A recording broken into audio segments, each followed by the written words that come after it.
Let's bow in.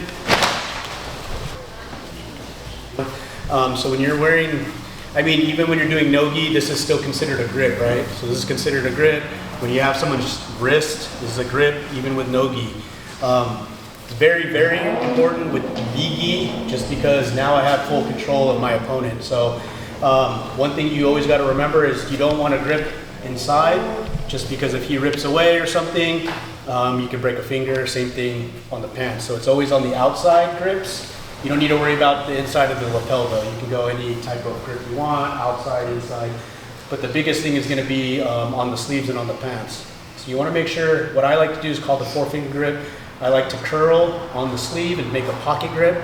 And I like to have the top of my knuckles touch the arm or the forearm. Right, this is going to be super, super important. Same grips when you're on the bottom when you're playing your guard, same grips when you're on top and you're trying to pass the guard. So this grip, like the grip fighting, is very important. So right away, if Kyle grabs a grip on me, the first thing I want to do is break the grip, right? Once I break the grip, now I have my own grip. So the grip fighting is very, very important. It took me a long time to find out how important grip fighting is until I started getting puppeted by a bunch of people, right? So you notice, you roll with someone that's very experienced, they're getting their grips first, right? That's the main thing, and then you can start getting into your guard or your guard passing, right? So right away, Kyle knows I have a grip, he wants to start breaking my grip, right? And then he can start gripping, right? One of the things I always tell, if you've done my class, when I'm about to roll, I like to reach to the sky, just so my sleeves go a little bit past, because it's illegal to do this, right? So if you notice I'm gonna roll with somebody, I'm always right here, right? So it's a lot harder to get a grip. So grip fighting, very, very important, right? I like to grab my grips first, then I can start controlling my opponent, right? If he doesn't have grips on me, it's gonna be very hard for him to take me down, to pull guard, to do anything. He's gonna need to get a grip. This is one of the core of Jiu Jitsu, is just the grips in general. So remember, if you don't know what you're doing, grab a grip so they can't pass your guard.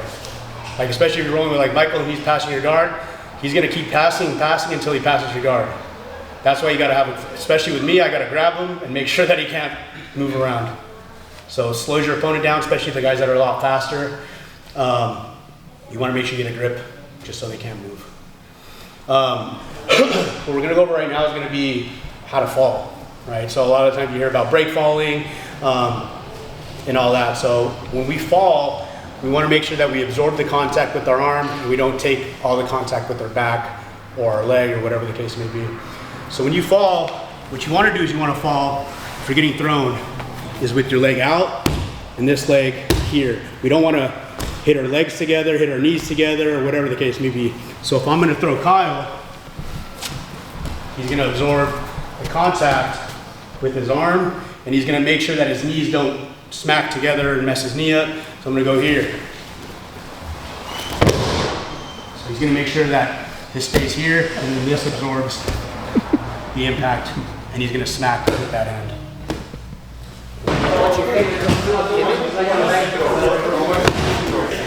We're just practicing right now. The focus on the break fall. Keep going, one more time. So, hold up, wait. Calm. Bring your hand here. Okay, wait. You see how your hip's like it's like right on his belly button. You gotta bring your hip here. Yes. And I'll make you move over your back. It's feeling to pivot my weight. You want to almost like bring your hip like and go here. Look. Okay, yeah. If I stay here, look, I'm not bringing you over my back. So I need to go look. I see. Okay. Tall. So I like to call it like the playground trip, just because this is what you did when you were at the playground and wanted to be mean to people, or if you were a bully, shame on you, but you probably did this to people. Right?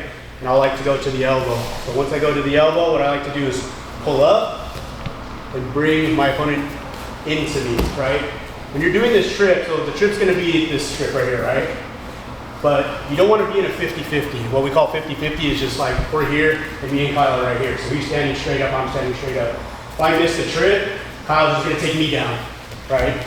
So the key to this is gonna be bringing your opponent to you and off balancing your opponent, right? So I'm gonna go here. I like to grab the back of the elbow. What I'm gonna do is I'm gonna pull him in and grab his elbow, back of his elbow, and bring him towards me. You see how he's leaning towards me now? And now I have the momentum and the more of the torque. Once I'm here, I'm gonna kind of pivot my foot inside, and I'm gonna trip and go almost at like a 90-degree angle, right? So it's gonna be here, here. I'm gonna make sure that he's coming towards me, and I'm gonna point my toe on the outside where my other foot is, right here, right? So for now, what we're gonna do is just gonna go and get to the position, and then get there, right?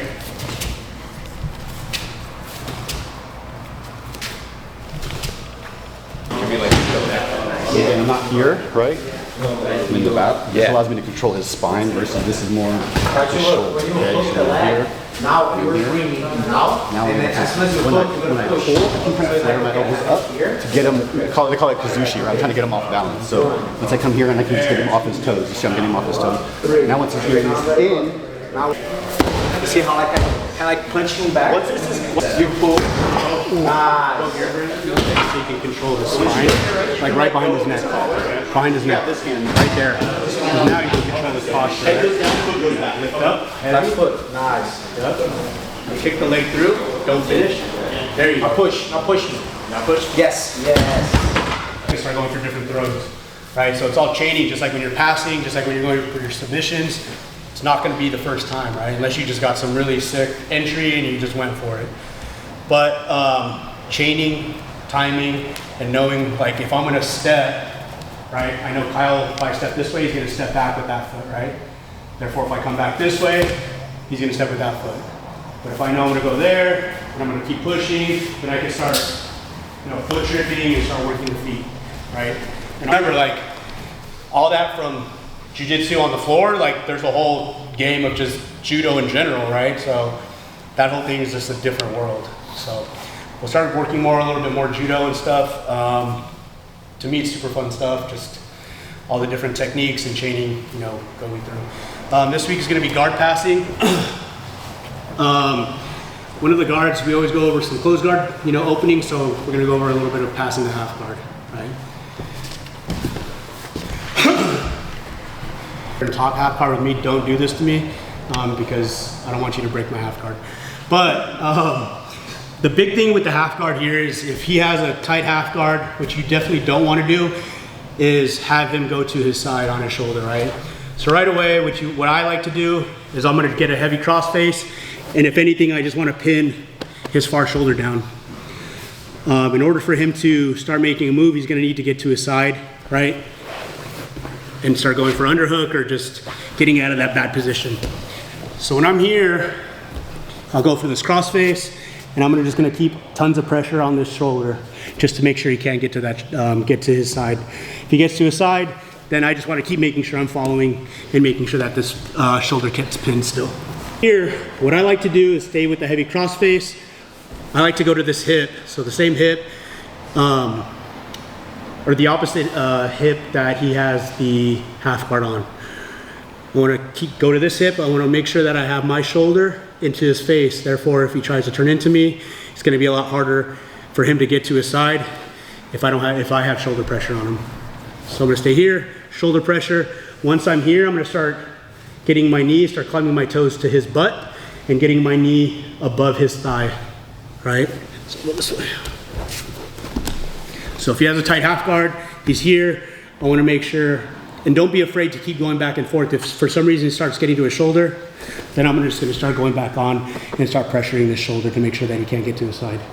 Once I feel like I have a good cross face, I'm going to sit to my hip, and I'm going to start climbing my toes to his butt. Once I have my knee line past his thigh, then there's two things that we could do. What I personally like to do is go to this 3/4 mount. Once I go to this 3/4 mount, I see a lot of people get stuck here, like, what do I do, what do I do? All you gotta do is get this knee to the floor. Now I'm in a 100% better position, right?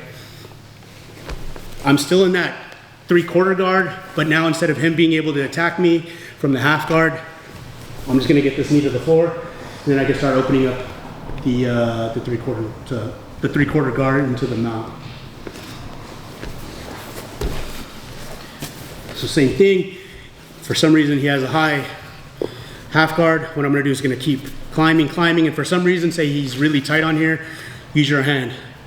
push the knee down, right? If that's the case, what I like to do also is just start climbing, climbing, climbing, and I'll use my bottom leg as kind of a wedge to open up the half guard. Don't ever let up on the shoulder pressure though. For some reason, if I get too far, and he's just gonna come up, or I'll just end up being on the bottom or in a worse position than I already was. So if he's here, he's gonna try getting to his side. Right away, I wanna make sure that I pin the far shoulder down. Very important here, okay? Because if he's on his side, then he's gonna start trying to sweep me, trying to attack me, whatever the case may be.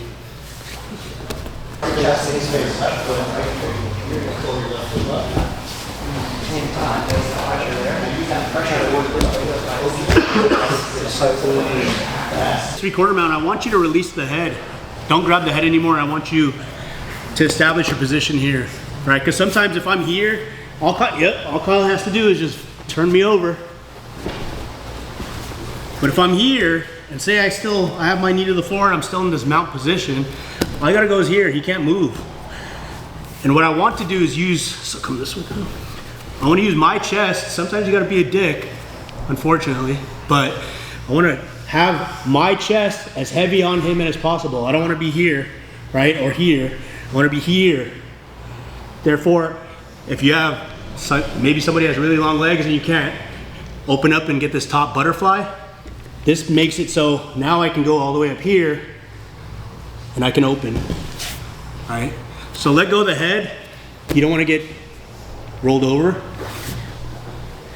but I want you to almost like scrape the face up, all right? So they're just worried about this sucks on my face. I don't give them the mount, right? Here, it's so much easier to get that top butterfly if you're like higher on the mount. Cool? Couple more times. 1, 2, 3.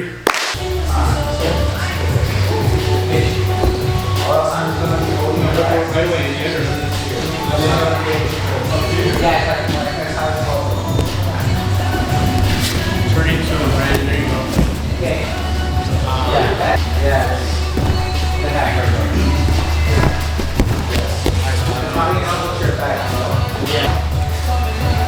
Yes, yes, very good. Yes. We're holding the mat. Side the feet, stretch part of the hook, Gracie. Where do you feel? Slide your arm, you go right, lean your arm as well. That's the head of the hook,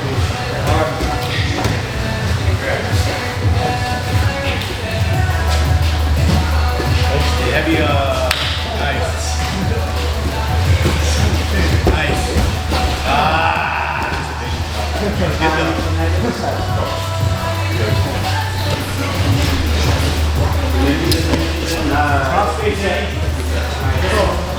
Nice, yes.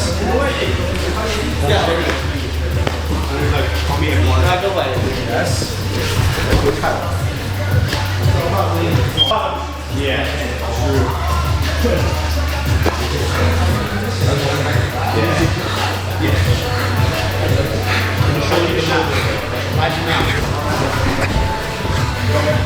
Shoot that in the hook, okay?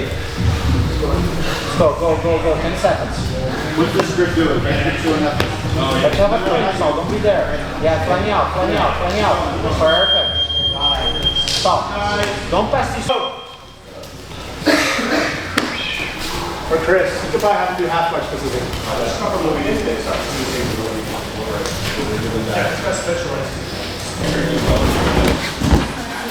Two points. Go, Kyle, don't stop there, Kyle, let's go. Press the left lower.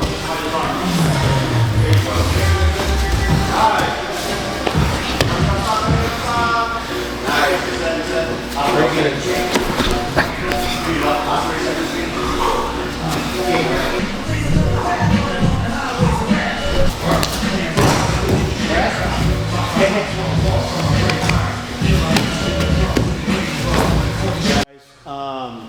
Some judo, some half guard passing. Like I said, this class alone, we could have done it for another hour just from passing the half guard, right? Just one technique. So just remember, I mean, I see everyone getting stuck in a half guard, so just remember the small little detail we went over today. Try going for some throws, some takedowns. When we do have the space, you know, we can go from standing. We'll have plenty of space at the new academy. Should be opening by next month, so super excited about that. But yeah, other than that, you know, good job today. I know coming back from a long weekend is always tough, especially if you like to drink beer and stuff, right? Professor, do you have anything? Yeah, guys, that's a super important week, right? Working on guard pass. We're gonna be trying to work in a sequence of moves, you know, like Professor Brandon talked today, like super important detail. I'm gonna have for you guys, like start working on that, you know, like especially like these specific trainings.